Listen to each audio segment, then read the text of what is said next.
On today's episode of Vote Her In, a collaboration between Two Broads Talking Politics and author Rebecca Sive, you'll hear an interview with Chicago Sun-Times columnist and ABC7 analyst Laura Washington on the selection of Kamala Harris as the Democratic vice presidential nominee.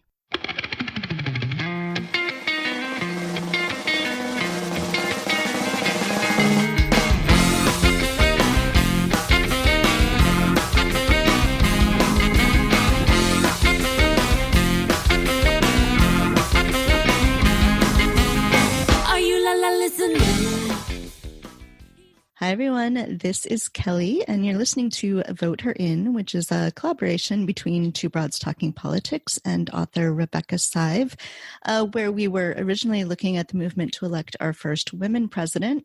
But we are at a very exciting moment right now about to hopefully elect our first woman vice president. So we're going to talk about that today. And we, of course, are on the eve of the Democratic Convention and the eve of the 100th anniversary of women's suffrage. And it's just a super exciting moment here at Vote Her In. So I'm going to turn it over now to Rebecca, who will introduce our guest. Hi, Rebecca. Hi, Kelly, and delighted to be here with you and our guest. I have to say, Kelly hit the high points for this month, and I have to say it's such a bright new day after yesterday. That's exactly what we're going to talk about. And we're going to have this discussion with a longtime colleague and friend of mine, Laura Washington, who is a columnist for the Chicago Sun-Times and a political analyst for ABC Channel 7 in Chicago. We first met working for Chicago's first African-American mayor. There was a lot of excitement like today back then when he was elected and nominated. When Laura worked for him in press. Since then, we have had lots of discussions on the matter of women's rights and women in politics and African Americans in politics. So we thought it would be a perfect time to have Laura join us and talk about this day after Kamala Harris was the first woman of color appointed to a presidential ticket. So welcome, Laura. It's always nice to share a little bit of history with you, Rebecca, and indeed, we were around for some pretty wonderful days back in the day, but this is a day that I'm not sure that I thought seeing it in a lifetime. I know, Rebecca, you've been a real fierce advocate for many years for the woman in the White House, and this is not exactly the peak we were looking for this time, but I'll take it. I know. I think that's exactly how I feel, and maybe we could start by your sharing with us and our listeners why you'll take it. Well, I'll take it because it's way overdue and it's long about time. This is only the third time we've had a woman run for vice president in this country, and of course, the first two did not make it. This is a time, when I can't imagine a more, maybe except since the women's suffrage movement, a more crucial time for feminism and for the women's movement, and now, and especially because of some of the assaults on women's rights and on women's dignity that have been leveled by the current administration and by many of his supporters. So if there was a better time for a woman to get in there and bring about the change, time.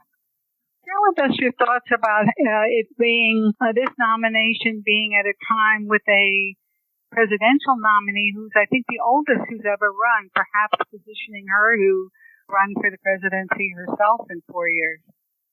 Absolutely. Well, that's been part of the rampant speculation about Biden's decision-making process and the fact that Biden himself, Joe Biden, the nominee, who will be in his 80s right by the time he finishes his first term, has not necessarily committed to a second term and has acknowledged that it's important for him to have an equal partner in the White House. That's always an important thing, but even more so than now, because there's a chance that whoever becomes the next vice president would be in line for the presidency in 4 years.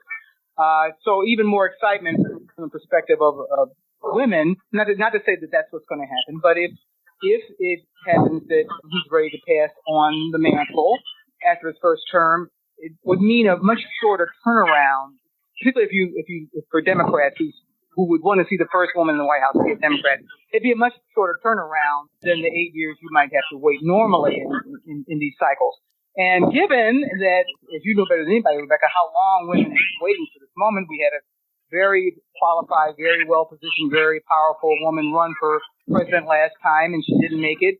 This time around in the presidential nominating campaign on the Democratic side, we had a plethora of women, all very qualified, all shining examples of the possibilities of putting a woman in the White House. We had a number of women like that run, and none of them made it. So here we are. Again, I'll take it, but we're looking at a woman vice president, but probably the best positioned vice president, and maybe in our lifetime, to eventually become president. Yeah, so to follow up on that, the premise of Rebecca's book and really the way we started this podcast, as I mentioned, was, thinking about electing a woman to the presidency, but also the need to get more women in executive leadership positions. So we're seeing more and more women in legislative positions, but we still don't have that many women. Obviously, none as president or vice president so far, not that many as governors, starting to have more as mayors.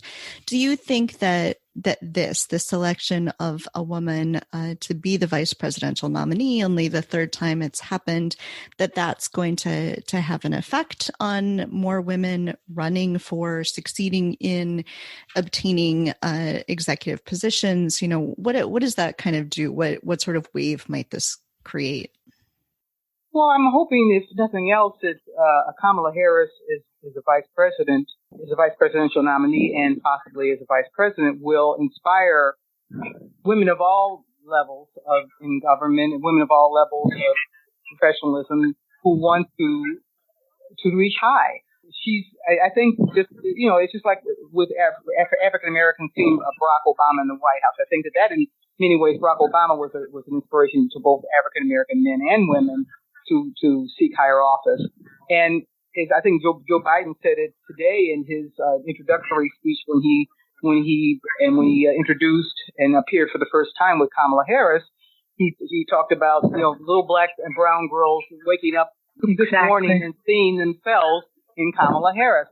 They see the possibilities, and hopefully that will be inspirational in and of itself. But I think Kelly, as you say, there's a burgeoning energy out there. There's more women running for office, and Rebecca, you probably know the numbers better than I do, but there's more women running for office and achieving office than we've ever seen in our history. So we're on a continuum that hopefully Kamala Harris can help surge.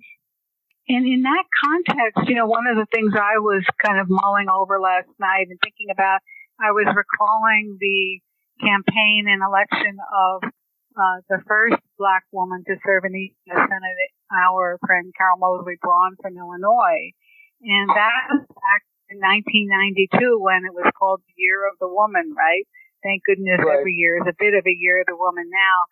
But as I thought about it, I was kind of thinking about, while of Carol and Kamala is somewhat similar in the sense that they're both lawyers and they work their way up in office, I think that there's been some change in the opportunity that women have had since that first Year of the Woman. They haven't had to move up the ladder. So, step by step by step, Lori Lightfoot being a great example, our mayor. So I'm wondering how you think about this as an analyst, as someone who's watched so many races. What do you see as the progress we've made in the steps that women can take between then and now? Well, I think there's, with the growing success of women professionally and the broadening of professional opportunities for women that go beyond the traditional pipelines, as you say, lawyers being the primary traditional pipeline for politicians. I think with that has come more opportunities for women in politics. You see more women running from the business world now, women who have run small businesses in particular, not so much the corporate types, but women who have worked in the community in small businesses. I think about someone like Lauren Underhood, our congressperson from the Northwest suburbs, Western suburbs, who was a nurse, professionally a nurse before she decided to run for office, and was inspired by the challenges of the Affordable Care Act and the whole political and national debate around it, but from a perspective of being a nurse and working within the healthcare industry. So I think that seeing more Lauren Underwood and seeing more people again, from the small business community, from other professions, teachers, educators, than you would see before. I'm concerned that, though, that pipeline is still pretty narrow. As you mentioned, Kamala Harris and Carol Moseley Braun were both lawyers. I think they were both prosecutors. Lori Lightfoot, also a former prosecutor. Kim Fox, who was our first African-American Cook County State's attorney, also a prosecutor and a lawyer. So I'm worried that when it gets to the next level, maybe the Senate level and the presidential level, that's when the questions get raised about, well, if she's only a mayor or well, if she's only a small business owner, is she really ready to run the White House? When you heard all the speculation about who was likely to be the Biden pick, you heard more often about the people who were already senators. And that's not in any way to denigrate Kamala Harris or any of the others, like Elizabeth Warren, for example. But I'm just worried that we're still going to have that. The women are going to be sort of held back when they get to the next level because of the perception that they have to have a certain professional orientation, or they have to have a certain set of skills in order to be able to be executives. That's a really interesting. Just thinking about the fact that of the women who initially ran, those who had the best chance were all lawyers, with the exception of Warren, who had spent a lot of time in government. So it's an interesting thing to contemplate as we look ahead. Absolutely. There's always been this expectation that you either have to be a senator or a governor. And more often than not, I believe, historically, there have been, at least in the last, several decades, there have been far more senators that have made that step, whether they be men or women that have made that step to the nomination level. So, and there have been some governors, but, there have been the great thing about Joe Biden's debate, deliberations over VP, is that he looked at women from across so many different professions and so many perspectives. And I think that's a good thing. I think that shows a sign of progress. And I think the other thing that's so exciting about his decision is that it was a no-brainer that he could pick an African-American woman. And it wasn't because of the politics of it. It was because there were so many black women out there that were qualified. How could he not? Right. Yeah. And so speaking of the Senate we know is going to be really important this year, just as important as winning the presidency, especially, if we want to get Supreme Court and we want to get cabinet picks through and roll back a lot of really terrible legislation. Do you think that the selection of Harris as VP changes the Senate map at all? I had a friend who's in North Carolina who said North Carolina loves Kamala Harris. There's a big African-American population in North Carolina that could change the map. But, in North Carolina, do you see things like that throughout the country, ways that it might change the Senate and other down ballot races? Well, I think that could definitely have potential, especially when you consider turnout. And I think with the Senate races, and if Democrats have any chance of retaking the Senate, they're going to have to really have almost historic levels of turnout. So you want to have a ticket that gets people motivated to get out. And the people that most need to get motivated are African Americans, of course, the most solid and loyal part of the Democratic Party base, and women, particularly women in the suburbs. The swing voters among women in the suburbs who theoretically would get excited about the opportunity to elect the first vice president, even Republican women who want to turn out for that. And if they're going to vote for Kamala Harris and Joe Biden, are they going to also have very serious looks at some of the Democratic Senate candidates in their districts, in their states? I would think so. So I think there's a lot of potential here. The other problem always has been the perception that that voters are reluctant to give all of Washington, D.C. to one party. So that if a Democrat were to be elected president, conventional wisdom says that voters would be not as eager to give them also the House and the Senate. So that would be a big reach, but I think there's great potential there. And I imagine they'll be out campaigning in some of those key states, because some of the states that are going to matter most to the Electoral College also have really important Senate races. One of those things about turnout is the inspirational quality that Harris just exudes, seems to me. I'm wondering, of course, a lot of those voters are going to be women, as we talked about before, and Laura mentioned. Wondering, because there are aspects of her personality that can really be pushed out there, messaged there by us, the kind of things that will encourage new voters, old voters, just really make people feel that their voting can make a difference. If you have a chance, Laura, to think about that, and I've heard a lot of discussion about people, well, she's not perfect, she's this, she's so inspirational. She's very inspirational, particularly her personal story, the fact that she's a child of double immigrants, a child of immigrants from Jamaica and from India. The fact that she right away, the expectations were low for someone like that. The fact that she was able to achieve high levels of office at every level, from county to state to federal, and at a time when you just don't see that many black women or any women of color in those positions. So I think that's exciting. I think that she is tough, and that's a word I hear to describe her most often, and I've seen Joe Biden use it several times today. She's tough. We as women know why she had to be tough to get to where she got to, because of some of the challenges and obstacles that she's had to endure. So we know that we have to reach higher, and we know we have to be better.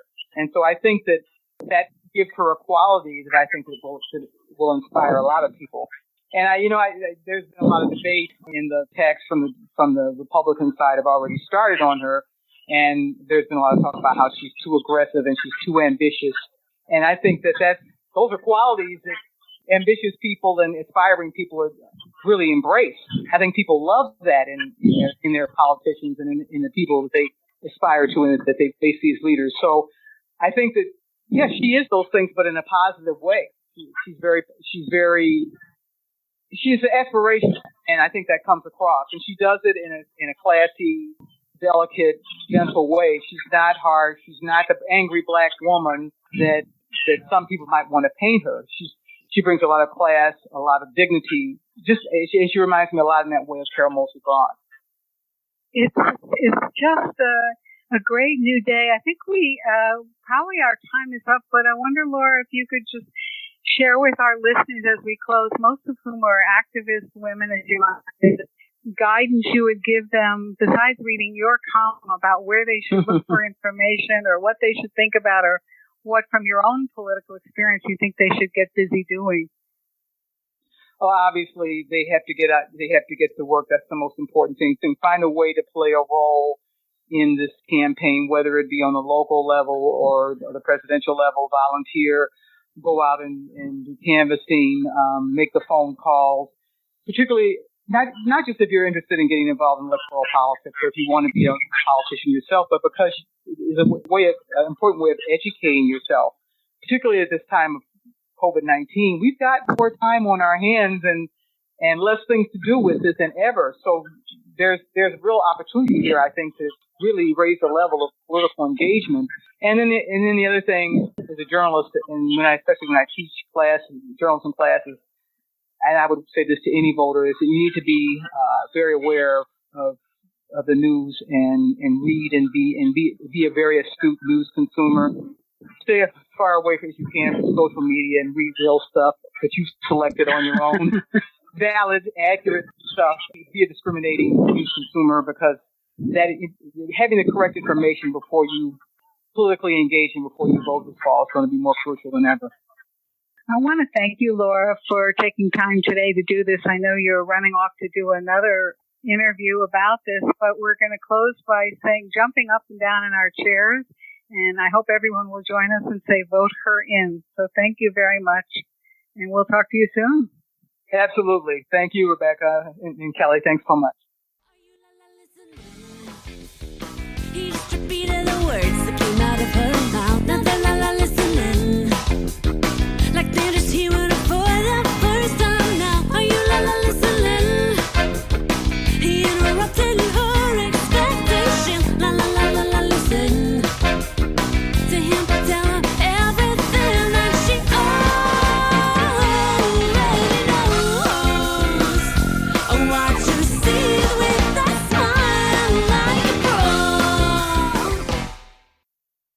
Her In segment is a collaboration of Two Broads Talking Politics and author Rebecca Sive.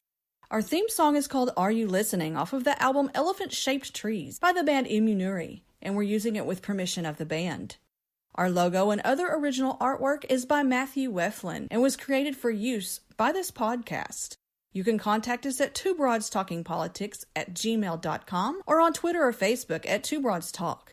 You can find all of our episodes at twobroadstalkingpolitics.com or anywhere podcasts are found.